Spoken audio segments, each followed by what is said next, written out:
UPSC का final result आ चुका है। कट ऑफ भी यूपीएससी ने बता दी है कितनी रही इस बार प्रीलिम्स एग्जामिनेशन में, मेंस में एंड फाइनल रिजल्ट में। अब जिनका नाम फाइनल लिस्ट में है, सबसे पहले सभी टॉपर्स को congratulations from the side of निर्णय आईएएस एंड मी। इसके अलावा दोस्तों, जिनका नाम इस बार नहीं आया लिस्ट में, उन लोगों का क्यों नहीं आया, क्या मिस्टेक्स रही हैं, या फिर अगर आप एक फ्रेशर हैं तो आपको क्या मिस्टेक्स अवॉइड करनी है। अगर आप यूपीएससी की लाइफ साइकिल को देखते हैं तो मई जून में प्रीलिम्स होता है। ऐसे ही 2025 में जो प्रीलिम्स था वो लेट मई में हुआ था, देन सितंबर में हुआ था मेंस एग्जामिनेशन एंड 2-3 महीने इंटरव्यू के बाद फाइनल रिजल्ट अब आ चुका है। अब हर स्टेज पर आप अगर बाहर हुए हैं, फर्स्ट स्टेज पर बाहर हुए हैं तो क्या मिस्टेक्स थी, मेंस में बाहर हुए हैं तो क्या मिस्टेक्स थी, टोटल मार्क्स अगर आपके फाइनल रिजल्ट में नहीं आए हैं तो क्या मिस्टेक्स थी और आपको क्या मिस्टेक्स अवॉइड करनी चाहिए, we are going to talk about that. देखिए, ये कोई मोटिवेशनल लेक्चर नहीं है, पहली चीज समझ लीजिए। मोटिवेशन आज है, कल नहीं, परसों है, तरसों नहीं। तो motivation is like a sinusoidal wave, ऊपर नीचे होती रहती है। It is connected to emotions. UPSC अगर आपको क्लियर करना है तो आपको कंसिस्टेंसी चाहिए, और कंसिस्टेंसी आपकी तब आएगी जब आप इमोशनली स्टेबल हैं, अपने आप को इमोशनली संभाल सकते हैं। तो first of all let us look at the common mistakes that you get. तो प्रीलिम्स स्टेज में सबसे ज्यादा कॉमन मिस्टेक क्या है? देखिए, प्रीलिम्स एग्जामिनेशन में आपको एमसीक्यू सॉल्व करने पड़ते हैं। तो सबसे बड़ी मिस्टेक है, एमसीक्यू सॉल्व करते हुए आप चीजों को रिकॉल नहीं कर पाते हैं। तो सबसे बड़ी जो दिक्कत बच्चों को आती है वो है recalling the facts, the concepts that they have already studied. तो अगर आपके साथ ऐसा हो रहा है तो आप ये समझ लो मेरे भाई कि आपने दिक्कत है रिवीजन की, आपका रिवीजन सही नहीं है। ठीक है, ये सबसे बड़ी मिस्टेक है जो बच्चे करते हैं। ठीक है, और देन इज दी एमसीक्यू। आपने एमसीक्यू प्रैक्टिस नहीं किया, आपने सब कुछ पढ़ लिया, ठीक है, आपने सब कुछ कर लिया, लेकिन मेन काम किया ही नहीं। That is practicing it. आपने नॉलेज सारी गेन कर ली, बट उस नॉलेज को कैसे यूज करना है, that is what practicing MCQ is. Test series join करके एमसीक्यू सॉल्व करके आपको प्रैक्टिस होगी। और तीसरी सबसे बड़ी जो इशू है वो है टाइम मैनेजमेंट का। ठीक है, आपने टाइम पे सिलेबस खत्म नहीं किया, टेंशन हो गई। ठीक है, जब आप पेपर दे रहे थे तो उस टाइम पर आपके पास सभी क्वेश्चंस को देखने का समय नहीं मिला, वो भी हो सकता है। लेकिन जो सबसे बड़ी मिस्टेक बच्चे आज के टाइम पर यहां पर कर रहे हैं, they are not reading the question properly. आप पढ़ते कुछ हैं, उसका मीनिंग कुछ होता है। अगर आपकी रीडिंग स्पीड अच्छी नहीं है दोस्तों, तो प्रीलिम्स एग्जामिनेशन आप क्लियर नहीं कर सकते। जो प्रीलिम्स के क्वेश्चंस आते हैं, 20-30 क्वेश्चंस ऐसे होते हैं जो कि ट्विस्टेड होते हैं लैंग्वेज में, उनकी लैंग्वेज बड़ी डिफिकल्ट टू अंडरस्टैंड होती है। तो आपको कमांड होना चाहिए रीडिंग के ऊपर, और ये कमांड तभी आएगा जब आप एडिटोरियल की रीडिंग प्रैक्टिस प्रॉपरली करेंगे। तो वो करना बड़ा आपके लिए क्रिटिकल हो जाता है। ठीक है, एंड उसके बाद आपको यह भी देखना है कि इन मिस्टेक्स में आपने, ठीक है, क्या क्या इंप्रूवमेंट करनी है।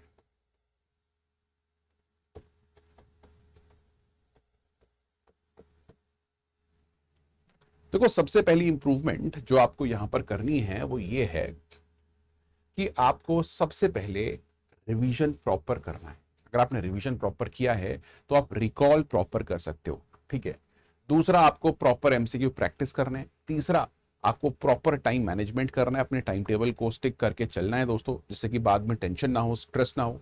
और लास्टली, आपको रीडिंग प्रैक्टिस बहुत ज्यादा करनी है। तो रीडिंग प्रैक्टिस को इंप्रूव करने के लिए आप एडिटोरियल्स तो ऑफ कोर्स पढ़ ही सकते हैं न्यूज़पेपर में से, लेकिन उसके साथ साथ सबसे इंपॉर्टेंट, जब आप एमसीक्यू प्रैक्टिस करेंगे बहुत सारे, तो उसमें आपको आपकी एक्यूरेसी का पता चल जाएगा, है ना। और यही वो रीजंस हैं जिसकी वजह से आपकी जो एक्यूरेसी है प्रीलिम्स एग्जामिनेशन में वो बहुत डाउन रहती है। ठीक है, तो आप ये इंप्रूव कर लीजिए। That's it. Now let's talk about the next stage, that is the main stage.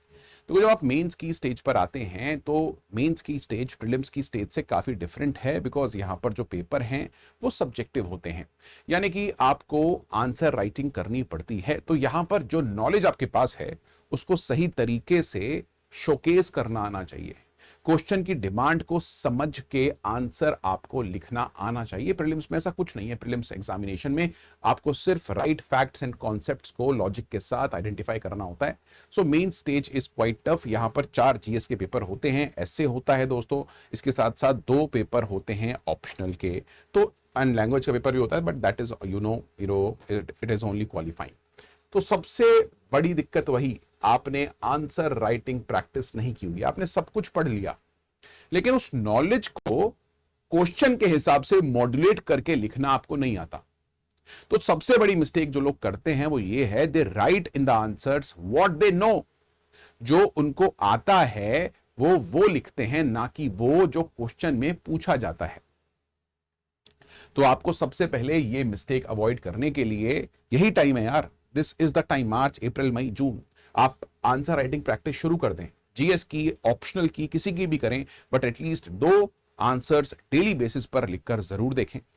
Then is skills, yes, आपको आंसर राइटिंग स्किल्स भी आने चाहिए। कैसे? पूरे कॉन्टेक्स्ट के साथ आपको इंट्रोडक्शन फॉर्म करना है बॉडी में, ओके। सो ये चीज भी काफी आपके लिए इंपॉर्टेंट हो जाती है answer writing practice and skills में। देन टाइम मैनेजमेंट, देखिए मेंस एग्जामिनेशन में सबसे बड़ी जो दिक्कत आती है वो है टाइम मैनेजमेंट की। दिक्कत यहां पर ये आती है कि जब टाइम की बात आती है तो बच्चों के क्वेश्चंस छूट जाते हैं because they have not practised enough. तो बेसिकली जितनी भी इश्यूज हैं यहां पर आप देखें वो सभी के सभी आंसर राइटिंग प्रैक्टिस से कनेक्टेड है। अगर आपका मेंस क्लियर नहीं हो रहा है तो आप आंसर राइटिंग की प्रॉपर प्रैक्टिस नहीं कर रहे हैं। अगर प्रॉपर प्रैक्टिस भी आपने की है तो आप आंसर्स को सही तरीके से फ्रेम नहीं कर पा रहे हैं, आपको स्किल्स पर काम करना पड़ेगा। और सबसे बड़ी मिस्टेक है ऑप्शनल को नेग्लेक्ट करना। जो बच्चे ऑप्शनल को नेग्लेक्ट करते हैं, ऑप्शनल को कवर नहीं करते हैं। तो देखो मैं यहां पर एक बहुत ही अच्छी एडवाइस आपको देना चाहता हूं। प्रीलिम्स एग्जामिनेशन 2026 से पहले आपका ऑप्शनल कंप्लीट होना चाहिए और ऑप्शनल के साथ साथ अपना एथिक्स भी प्रॉपरली आपको कवर करना है। Cover the ethics and optional, ये 2 चीज आपकी कवर होनी चाहिए। जीएस पेपर 1 में वर्ल्ड ज्योग्राफी है, सोसाइटी है, जीएस पेपर 2 में गवर्नेंस है, जीएस पेपर 3 में डिजास्टर मैनेजमेंट, इंटरनल सिक्योरिटी जैसे सब्जेक्ट्स हैं जो आपको कवर करने हैं, जो सिर्फ मेन स्पेसिफिक सब्जेक्ट्स हैं। तो उनको अभी कवर कर लो यार। मार्च है, अप्रैल है, मई है, जून है, जुलाई है, अगस्त है, सितंबर है, आपके पास गुड इनफ 6-7 मंथ्स हैं। इनको प्लान आउट कर लो, डेली बेसिस पर आंसर राइटिंग प्रैक्टिस करो और मेंस स्पेसिफिक पढ़ाई करो। उसके बाद नवंबर से you might change your gears to the prelims examination. Prelims mode में आ जाओ उसके बाद यार, कोई इशू थोड़ी है।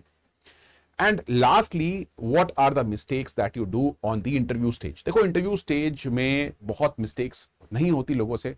बहुत खराब भी इंटरव्यू जाता है तो 120-125 नंबर आपको मिल जाते हैं, बहुत अच्छा जाता है तो 180-170 नंबर मिल जाएंगे, एक्सेप्शनली गुड चला जाए तो मे बी 205-206 नंबर आपको मिल जाएंगे। 215 नंबर भी मैंने शायद किसी के देखे हैं। तो आउट ऑफ 275 मार्क्स आपको इंटरव्यू में मार्क्स मिलने वाले हैं दोस्तों। एंड इंटरव्यू के लिए ऑफ कोर्स बहुत सारी गाइडेंसेस अवेलेबल हैं। देखो जो यूपीएससी की प्रिपरेशन है उसमें आप शांत बैठते हो, 1 साल तक बहुत सोशली इंटरेक्ट नहीं कर पाते हो, तो एक रस्टीनेस आ जाती है आपकी स्पीच में। उसको ठीक करने के लिए जैसे आपका मीन्स खत्म हो, आप इंटरव्यू की प्रिपरेशन गाइडेंस शुरू करें। जितने मॉक इंटरव्यूज दे सकते हैं वो दें, वो इंपॉर्टेंट है, ठीक है। लेकिन अगर आप इस स्टेज तक भी पहुंचे हो तो यार हैट्स ऑफ है आपको। एंड सेकेंडली दोस्तों, जो सबसे बड़ी बात है वो ये है कि जो फाइनल मेरिट बनती है वो मेंस और इंटरव्यू के मार्क्स से बनती है। यानी अगर आपके मेंस में ही मार्क्स कम है तो इंटरव्यू में आपके मार्क्स ज्यादा भी आ जाएं, ठीक है, तो कोई फायदा नहीं है आपका, तब भी सिलेक्शन नहीं होगा।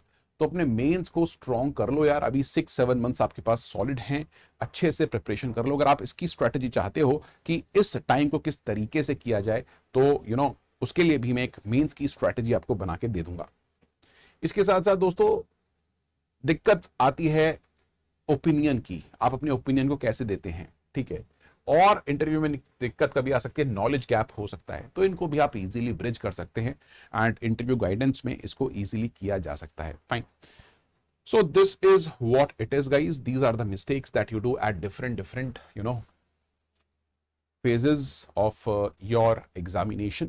I hope कि आप ये मिस्टेक्स अब नहीं करेंगे और इन 6-7 मंथ्स को सही तरीके से यूटिलाइज करेंगे and you will clear the examination.